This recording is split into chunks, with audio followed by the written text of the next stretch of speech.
عليكم ورحمة الله وبركاته.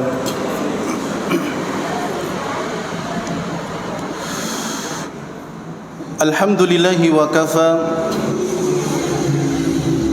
والصلاة والسلام على نبينا المصطفى وعلى آله وأصحابه ومن اهتدى أما بعد. قال الله تعالى في كتابه الكريم: يا أيها الذين آمنوا اتقوا الله حق تقاته ولا تموتن إلا وأنتم مسلمون. وقال النبي صلى الله عليه وعلى آله وسلم: إن أصدق الحديث كتاب الله وخير الهدى هدى محمد صلى الله عليه وسلم وشر الأمور محدثاتها فإن كل محدثة في الدين بدعة وكل بدعة ضلالة وكل ضلالة في النار.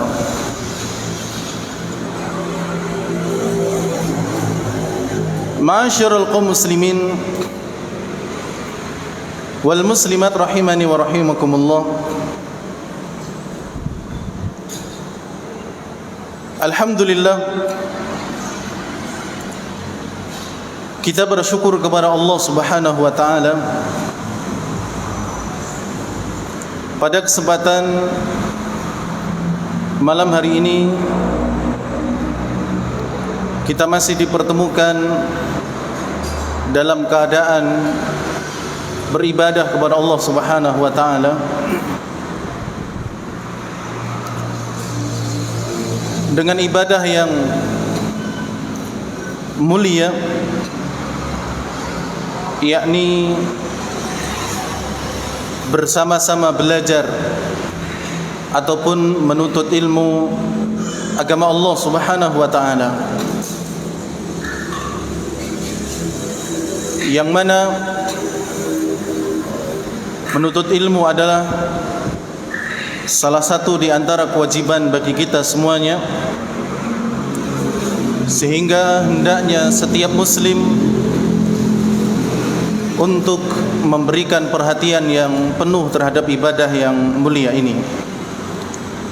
Dan tentunya kita berdoa kepada Allah Subhanahu wa taala agar diberikan keistiqomahan di dalam menuntut ilmu, karena apapun bentuknya ibadah maka pasti akan banyak sekali halangan dan juga rintangan, sehingga membutuhkan kesabaran, demikian pula keistiqomahan untuk tetap bisa menjalankan ibadah tersebut. Salawat serta salam semoga selalu senantiasa tercurahkan kepada suri tauladan kita Nabi Muhammad sallallahu alaihi wa ala alihi wasallam, kepada keluarga beliau, kepada para sahabat beliau, dan juga kepada kaum muslimin yang mengikuti jejak sunnah beliau hingga nanti di yaumul qiyamah. Ma'asyiral kaum muslimin wal muslimat rahimani wa rahimakumullah. Sebagaimana dalam grup WA yang disebarkan pengumumannya, malam hari ini adalah kajian Ustadz Abdul Azim membahas kitab Fikih Muyassar. Akan tetapi karena beliau sedang sakit, semoga Allah Subhanahu wa taala memberikan kesembuhan yang segera kepada beliau, maka pada kesempatan sore hari ini beliau tidak bisa datang. Oleh karena itu, untuk mengisi kekosongan yang ada, maka kembali akan kita lanjutkan pembahasan dari Tahukah Antum. Dan kali ini yang akan kita bahas adalah tahukah antum bahwa jin sekalipun termasuk makhluk gaib, tapi dia tidak mengetahui perkara gaib. Jadi jamaah yang dirahmati oleh Allah Subhanahu wa taala, jin yang disebut di kalangan kita dengan makhluk halus, yang mungkin disebut halus itu bukan karena fisiknya yang halus, mulus, ya, karena kemungkinan besar jin itu buruk rupa.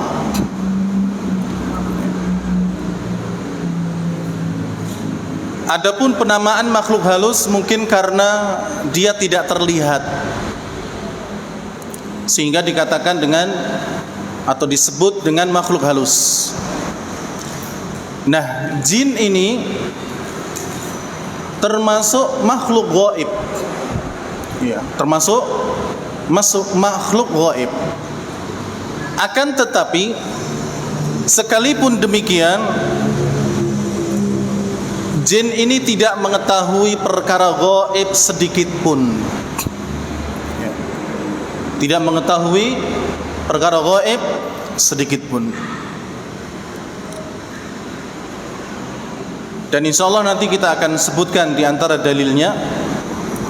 Namun sebelum kita masuk kepada perkara tersebut, kita akan membahas beberapa hal terkait dengan jin ini, agar bisa menjadi tambahan daripada pengetahuan kita terhadapnya.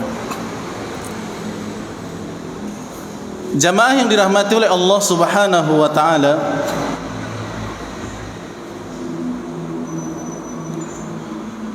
jin termasuk makhluk gaib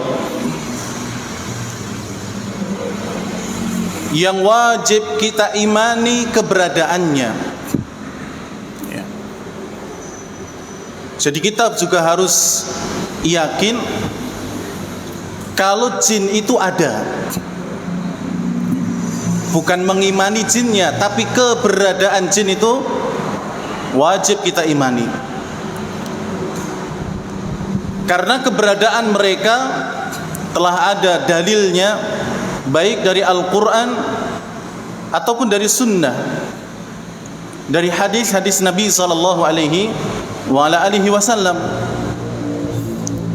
Sehingga kata para ulama, ini termasuk di antara asas akidah Islam, yaitu beriman kepada perkara gaib. Kata Abdullah bin Mas'ud radhiyallahu ta'ala an, perkara gaib adalah seluruh apa yang Allah Subhanahu wa ta'ala dan Rasulnya beritahukan kepada kita dari perkara gaib, baik itu malaikat, surga dan neraka, termasuk bangsa jin. Allah telah menghabarkan kepada kita, demikian pula Rasulnya SAW dalam hadis-hadis beliau juga menghabarkan jin, tentang jin kepada kita. Maka karena ini termasuk yang dihabarkan oleh Allah dan Rasulnya dari perkara-perkara yang gaib, maka harus kita yakini dan wajib untuk kita yakini sebagai bentuk keyakinan kita terhadap perkara gaib. Sehingga terkadang aneh di antara kaum muslimin ketika membicarakan tentang jin, mereka mengatakan percaya dan tidak percaya Ustadz kalau ada jin. Ya. Nah ini bagaimana? Berarti dia masih ragu kalau ada apa? Jin. Jin ada atau tidak? Ya percaya nggak percaya. Loh, gimana? Padahal Allah dan Rasulnya telah memberitahukan kepada kita tentang masalah jin.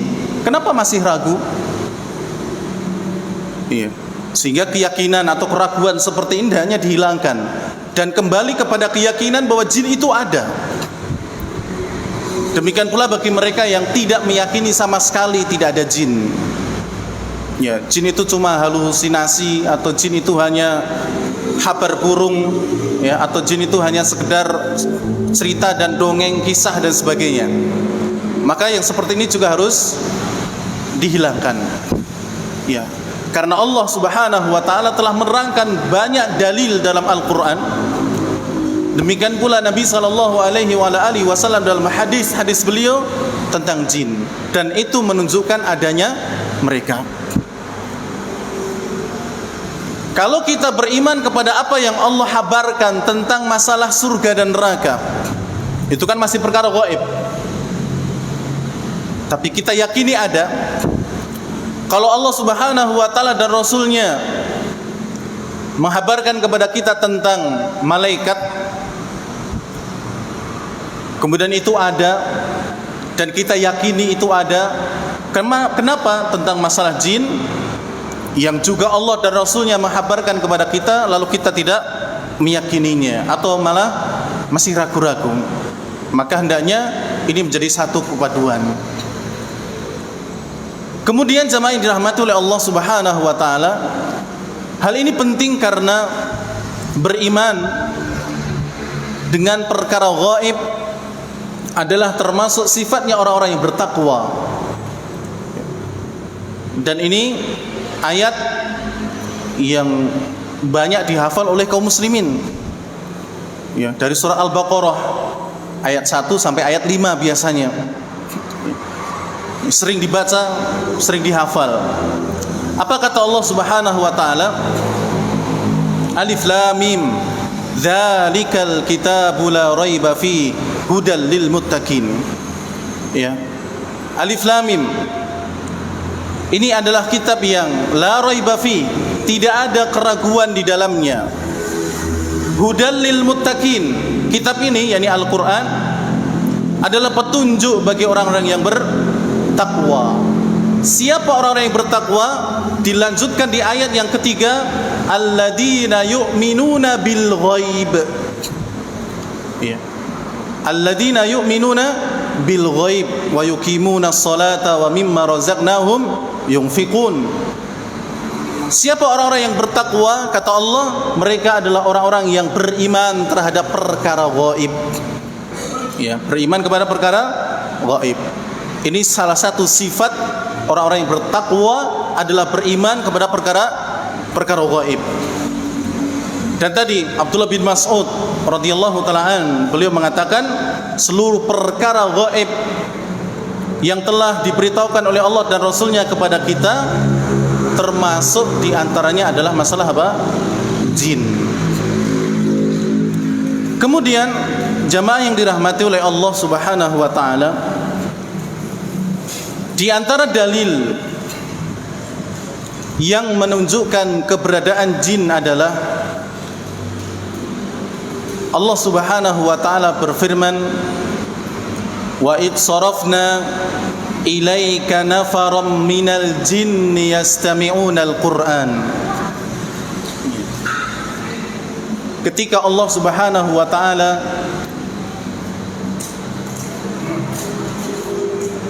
berkata kepada Nabi kita Muhammad sallallahu alaihi wasallam, wa id sarafna ilaika nafaram minal jinni yastami'una al-Qur'an.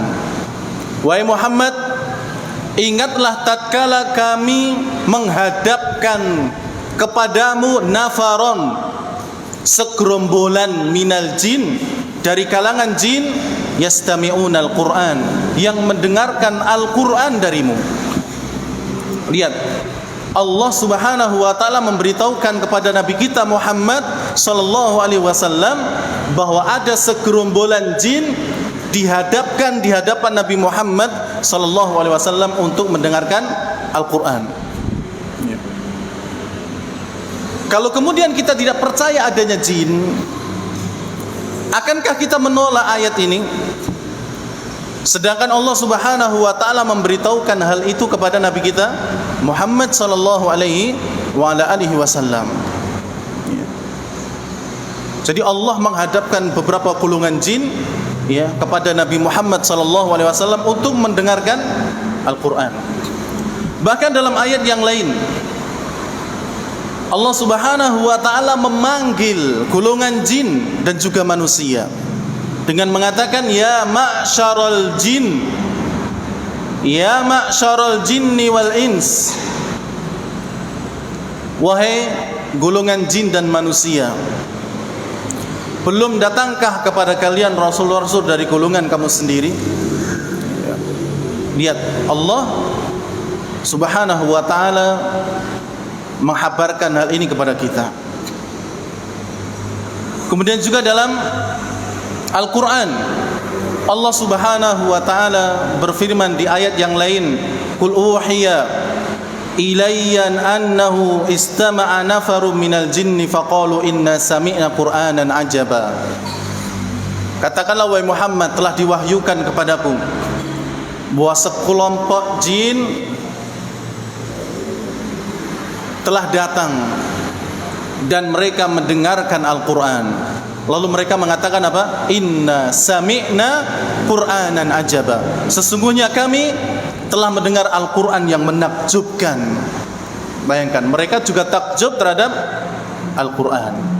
Dan masih banyak sekali dalil yang lain yang menunjukkan adanya jin. Adapun dalil dari sunnah, dari hadis-hadis Nabi SAW sangat banyak sekali. Di antaranya adalah Nabi SAW mengatakan tentang penciptaan jin, asal muasal penciptaan jin. Kata Nabi, khuliqatil malaikatu min nur. Malaikat itu diciptakan dari cahaya. Wa khuliqal jannu mim marijim min nar. Sedangkan jin diciptakan oleh Allah Subhanahu wa ta'ala dari nyala api. Ya, dari api. Dan ini menunjukkan bahwa jin itu ada karena diciptakan oleh Allah. Kemudian juga dalil dari riwayat para sahabat yang mereka juga tidak menolak adanya jin. Di antaranya kisah yang sering kita dengar dan sering kita sampaikan adalah kisahnya Abu Hurairah radhiyallahu taalaan, yang ketika itu beliau diminta atau ditugaskan oleh Nabi SAW untuk menjaga zakat. Ya. Lalu di malam pertama ada seseorang yang mencuri zakat tersebut, lalu ditangkap oleh Abu Hurairah. Ketika akan dilaporkan kepada Rasulullah, orang ini memelas. Kemudian karena Abu Hurairah merasa kasihan, dilepaskanlah orang tersebut. Malam kedua datang lagi yang sama, ditangkap lagi sama Abu Hurairah. Kemudian ketika mau dibawa kepada Rasulullah, dia juga memelas. Kemudian Abu Hurairah kasihan lalu dilepaskan. Malam ketiga datang lagi orang yang sama, ditangkap lagi oleh Abu Hurairah. Ketika akan dibawa kepada Nabi, dia memelas kembali kepada Abu Hurairah seraya mengatakan, aku berjanji tidak akan balik lagi. Namun aku akan ajarkan kepadamu satu hal yang kalau kamu baca sebelum tidur, maka kamu akan dilindungi dari gangguan jin sampai pagi hari.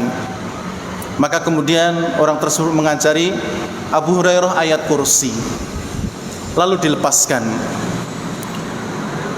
Lalu kemudian beliau datang kepada Nabi SAW, kemudian menyebutkan kisahnya tersebut, yang pada akhir hadis Nabi SAW mengatakan bahwa si pendusta itu benar. Ya.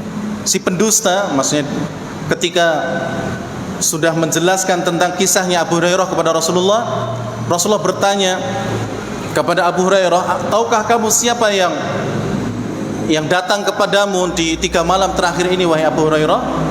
Abu Hurairah menjawab, Allah dan Rasulnya yang paling mengetahui. Lalu kemudian Nabi SAW mengatakan, sesungguhnya dia adalah jin. Ya, sesungguhnya dia adalah jin. Dia dusta, tapi apa yang dia omongkan tentang ayat kursi itu benar. Bahwa kalau seseorang membaca ayat kursi sebelum tidur, maka akan dijaga oleh Allah Subhanahu wa taala dari gangguan jin sampai pagi hari. Dan ini salah satu di antara amalan agar tidak diganggu oleh jin. Ya, itu membaca ayat kursi sebelum tidur.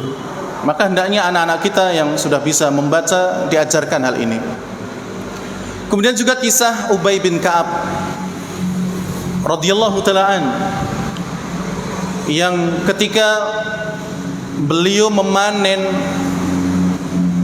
kurmanya, lalu kemudian setiap kali dilihat kok berkurang,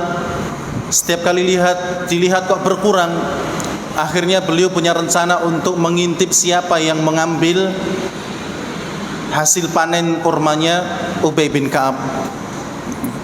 Ternyata ada seseorang yang mengambilnya. Lalu kemudian ditangkap oleh Ubay bin Ka'ab.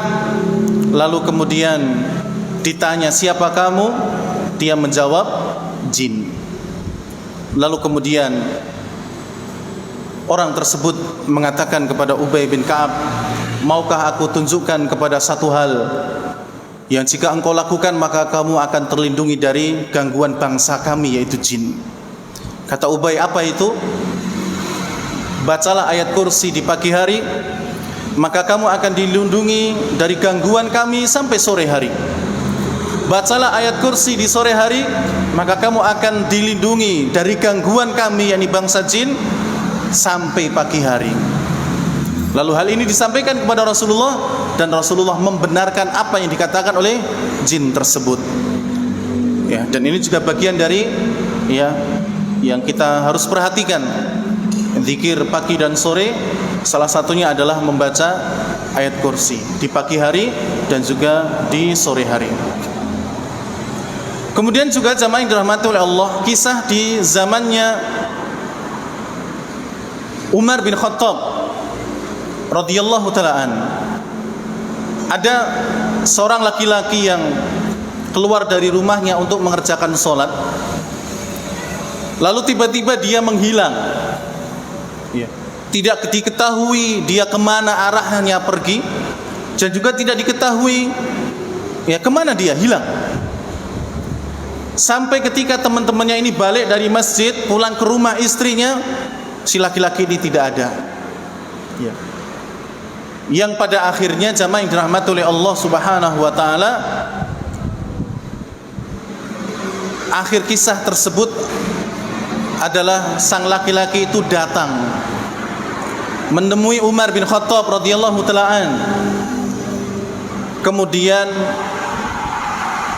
meminta fatwa. Karena sebelumnya sudah ditinggal lama, akhirnya istrinya diminta untuk menikah lagi oleh Umar bin Khattab, karena sudah lama tidak diketahui kabarnya, apakah sudah meninggal atau belum dan sebagainya. Akhirnya sang istri ini disuruh untuk menikah. Setelah menikah ternyata laki-laki ini datang. Pulang ke rumah ternyata sang istrinya dulu sudah bersama laki-laki yang lain yang menjadi suaminya. Karena hal ini adalah muncul dari fatwanya Umar, maka laki-laki yang menghilang ini datang kepada Umar. Wahai Umar, kenapa engkau perintahkan istriku untuk menikah sedangkan aku masih hidup? Maka kemudian Umar mengatakan, lah dulu kamu kemana? Sekian tahun kamu menghilang, maka istrimu tak suruh nunggu, karena kamu juga tidak datang. Akhirnya saya minta istrimu untuk menikah lagi. Maka laki-laki itu menjawab, ketika itu aku memiliki uzur. Aku disandra oleh sekelompok pasukan jin, karena ketika itu ternyata ada peperangan antara jin muslim dengan jin kafir. Lalu kemudian laki-laki ini tersandra sehingga tidak diketahui kemana laki-laki itu pergi. Dia dikasih makan, dia dikasih minum. Lalu kemudian pada keesokan harinya dia ditanya sama panglimanya jin, aku melihat kamu ini bukan jin, dan aku melihat kamu ini adalah seorang muslim. maka tidak layak bagi kami untuk menahanmu. Jadi peperangan antara jin kafir dan jin muslim dimenangkan oleh jin muslim. Ya, tapi laki-laki ini itu kesandra. Ya. Aku lihat kamu adalah seorang muslim sehingga tidak layak aku untuk menahanmu. Ya. Sehingga dia dibebaskan untuk kembali ke alam manusia. Lalu kemudian Umar bin Khattab mengatakan, bertanya kepada laki-laki tersebut, makanan apa yang diberikan kepadamu ketika kamu bersama mereka? Laki-laki itu mengatakan, aku diberi makanan dari kacang-kacangan dan juga seluruh makanan yang tidak disebut dengan bismillah. Jadi antum makan snack ini nggak pakai bismillah, itu jadi makanannya jin. Maka harus pakai bismillah. Minumnya juga demikian. Lalu minumanmu apa? Dikatakan bahwa minumannya adalah jadaf. Kata Qatadah, jadaf adalah minuman yang tidak ditutup. Iya, itu minuman jenengan ditutup atau tidak? Ini tidak ditutup. Itu jadi minuman mereka. Lalu kemudian dibebaskanlah laki-laki tersebut. Ya. Nah, ini kisah menunjukkan bahwa Umar bin Khattab meyakini adanya jin. Ya, tidak menolaknya. Ubay bin Ka'ab, Abu Hurairah juga demikian.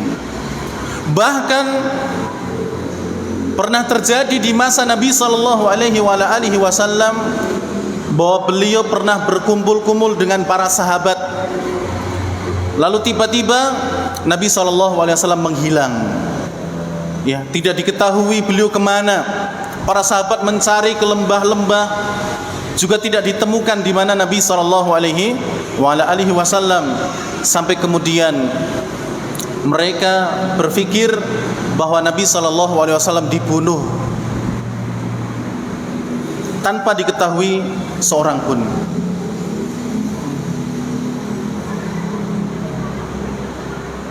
Sehingga kemudian kata Abdullah bin Mas'ud, malam itu adalah malam terjelek bagi kami. Ya. Malam itu adalah malam yang terjelek bagi kami karena kehilangan Nabi Muhammad sallallahu alaihi wasallam. Maka ketika pagi hari muncullah Nabi sallallahu alaihi wasallam dari arah Gua Hira. Lalu mereka para sahabat bertanya kepada Rasulullah, "Ya Rasulullah, tadi malam engkau kemana? Kami kehilangan engkau." Maka kemudian Nabi sallallahu alaihi wasallam mengatakan, "Tadi malam datang seorang utusan dari jin kepadaku supaya aku ikut bersama dia dan memberikan dakwah, mendakwahi mereka." Akhirnya Rasulullah ikut mereka dan ya sudah tidak kehilangan, ya tidak kelihatan lagi oleh para sahabat. Lihat, Nabi juga berdakwah kepada bangsa jin. Kemudian Nabi SAW membawa para sahabat ke suatu lembah. Lihat, bekas-bekas mereka itu ada, ya, bekas pasir yang berserakan karena duduknya mereka atau karena berjalannya mereka.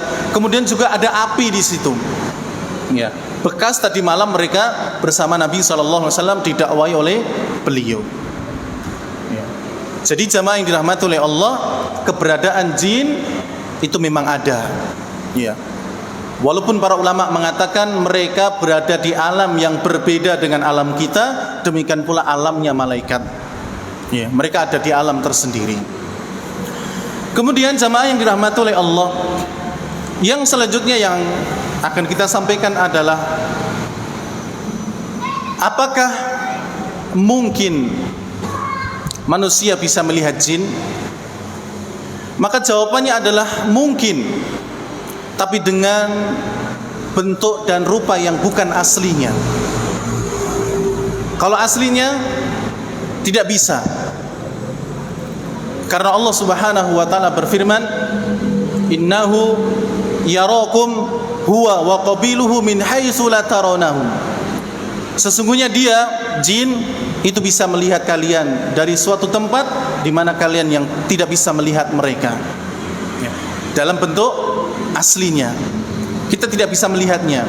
Tapi kalau bentuk yang lain sangat memungkinkan. Karena di antara kelebihan yang Allah berikan pada jin, bisa berubah bentuknya, baik menjadi manusia ataupun menjadi hewan. Sehingga ketika mereka berbentuk seperti itu, maka bisa apa? Bisa kita lihat. Dan mereka juga bisa berubah kepada hal-hal yang lain. Sehingga Kalau di kita ada ya mungkin gendruwo, ada pocong, tuyul dan sebagainya, itu penampakan mereka. Ya, itu jin sebenarnya. Cuman hanya karena mereka bisa berubah wujud dengan demikian. Akan tetapi jamaah yang dirahmati oleh Allah, kalau ada orang yang bisa melihat jin, maka itu bukanlah kelebihan. Ya. Seperti kalau ada orang yang memiliki indera keenam misalnya, atau indigo atau apalah itu, ya, mereka bisa melihat jin misalnya, maka ini bukan kelebihan. Justru ini adalah kekurangan. Ya. Karena normalnya manusia itu tidak bisa melihat jin. Itu normalnya. Ya. Tidak bisa melihat jin berdasarkan ayat innahu yarakum huwa wa qabiluhu min haitsu la tarawna. Ya. Jin itu bisa melihat kalian dari suatu tempat yang kalian tidak bisa melihat mereka, yang kalian tidak bisa melihat dia. Jadi secara asal manusia itu tidak bisa melihat jin. Kalau ada yang bisa melihat, sekali lagi itu bukan kelebihan, tapi itu kekurangan. Dan itu ngeri, Pak, kalau kita bisa melihat jin. Baru duduk gini, di samping saya gini nggak ada kepalanya misalnya. Kan repot sendirian tuh. Mau makan, ya dia nemplok di gelasin jenengan. Ya. Mau ke kamar mandi, ada kepala doang itu di depan kamar mandi misalnya. Kan repot. Ya. Mau ngapa-ngapain nggak enak. Dan itu kekurangan. Maka normalnya manusia ini lebih baik nggak bisa melihat. Aman, mau ke kamar mandi nggak lihat apa-apa. Lah nanti kalau diintip ya baca doa. Ya. Mau tidur karena panas, mau lepas pakaian. Lah nanti kalau diintip ya baca doa pas lepas pakaian. Bismillah taruh udah. Mau masuk rumah berdoa biar jin juga tidak masuk ke dalam rumah dan yang lainnya. Maka ini yang lebih normal adalah apa? Mending tidak bisa melihat. Sehingga kalau ada yang bisa melihat, maka itu bukan kelebihan, tapi itu apa? Kekurangan. Dan kenapa bisa melihat? Bisa jadi di tubuhnya ada jin, atau memang dia diganggu oleh jin tersebut sehingga dia menampakkan diri kepada orang tersebut yang orang lain tidak bisa melihat. Ya. Mas, di sampingmu ada wanita rambutnya panjang banget. Dilihat-lihat nggak ada, tapi yang lainnya lihat. Nah itu bisa jadi itu apa? Diganggu. Dan itu sekali lagi bukan apa? Kelebihan, tapi itu apa? Kekurangan. Jika demikian itu adalah kelebihan, maka pasti akan disampaikan oleh Nabi SAW dan para sahabat juga di antara mereka ada yang melihat bahkan menangkapnya. Ya. Kalau kita dilihatkan, ya kita yang lari paling. Ya. Ngerti ada pocong di sana misalnya, mungkin lari, kita nggak nangkep. Ya, tapi kalau sahabat dulu, ya ditangkap. Tip. Kemudian jamaah yang dirahmati oleh Allah Subhanahu Wa Taala, kita masuk pada intinya. Ya. Jadi sekalipun jin adalah makhluk gaib, tapi mereka sebenarnya tidak mengetahui perkara gaib. Hal itu sebagaimana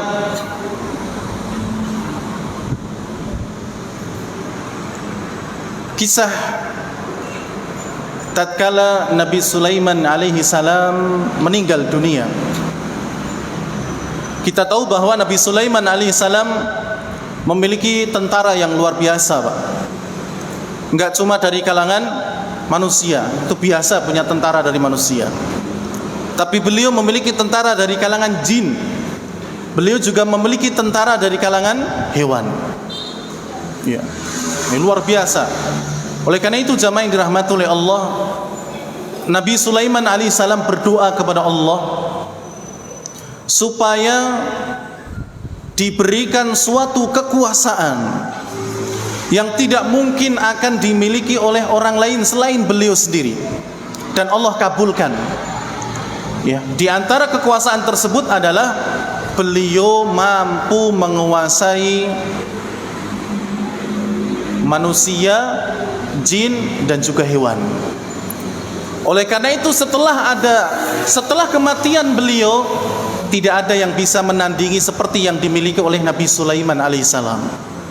Kalau sekarang ada orang yang bisa menguasai singa misalnya, singa itu nurut sekali dengan dia, dicium ya nggak gigit, dipeluk nggak nendang ya. Tapi kalau dia suruh menaklukkan buaya, mungkin digigit ya. Nggak semuanya binatang, tapi Nabi Sulaiman semua binatang ya. Dan itu dikabulkan oleh Allah Subhanahu wa ta'ala. Oleh karena itu jamaah yang dirahmati oleh Allah, ketika Nabi SAW sedang sholat, datang ifrit kepada beliau, ingin mengganggu sholatnya Rasulullah.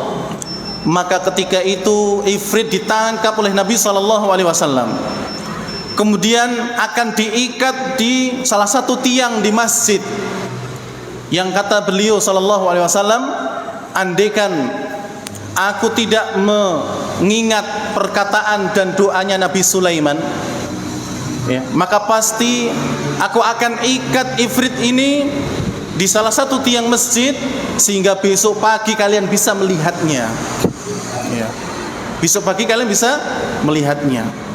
Tapi karena Rasulullah ingat ya doanya Nabi Sulaiman alaihi salam, sehingga beliau tidak jadi mengikat ifrit. Karena kalau mengikat ifrit berarti Rasulullah bisa menguasai apa? Ifrit tersebut, dan itu menyamai Nabi Sulaiman alaihissalam, sehingga ifrit itu dilepaskan oleh Rasulullah dalam keadaan hina ya, dalam keadaan hina.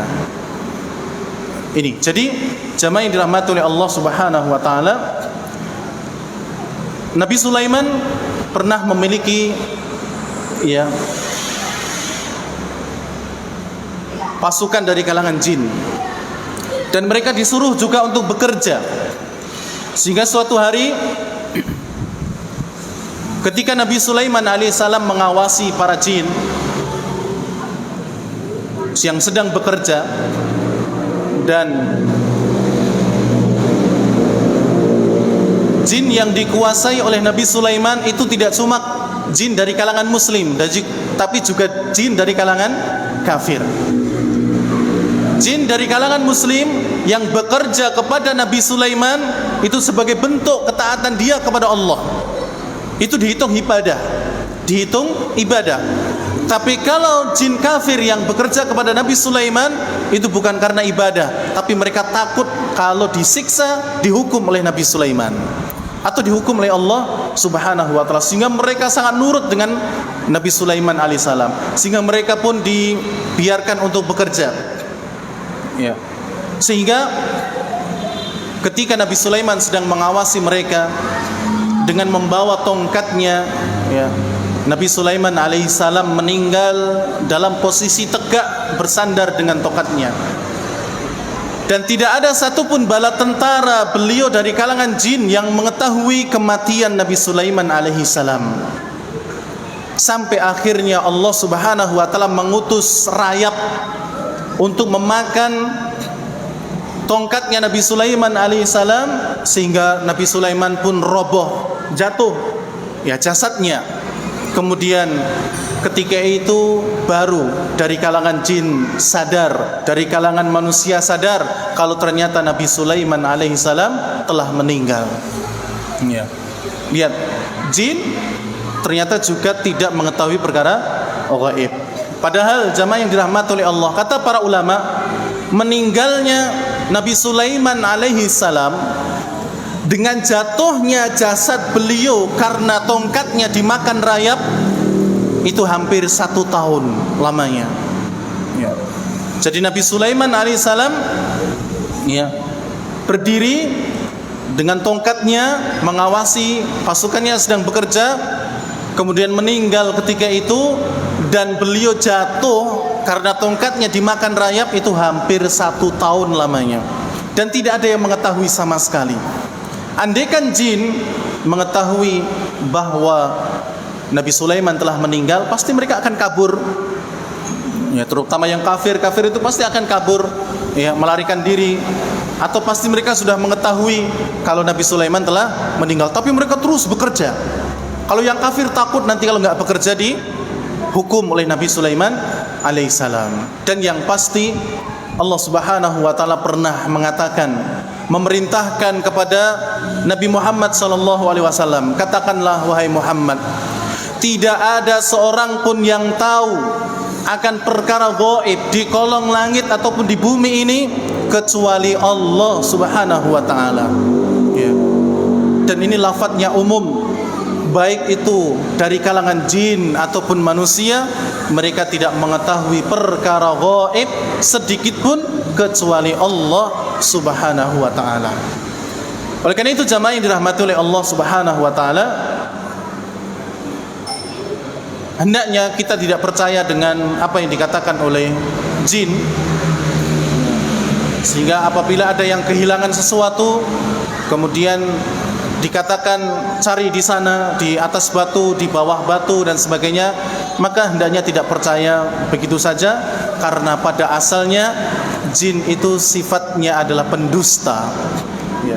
Jin itu memiliki sifat pendusta, sehingga apa yang dikatakan oleh dia maka hendaknya tidak kita percaya begitu saja. Wallahu taala a'lam bishawab. Demikian apa yang bisa kita sampaikan, mudah-mudahan bermanfaat. Subhanakallahumma rabbana wa bihamdik asyhadu an la ilaha illa anta astaghfiruka wa atubu ilaik. Wassalamualaikum warahmatullahi wabarakatuh.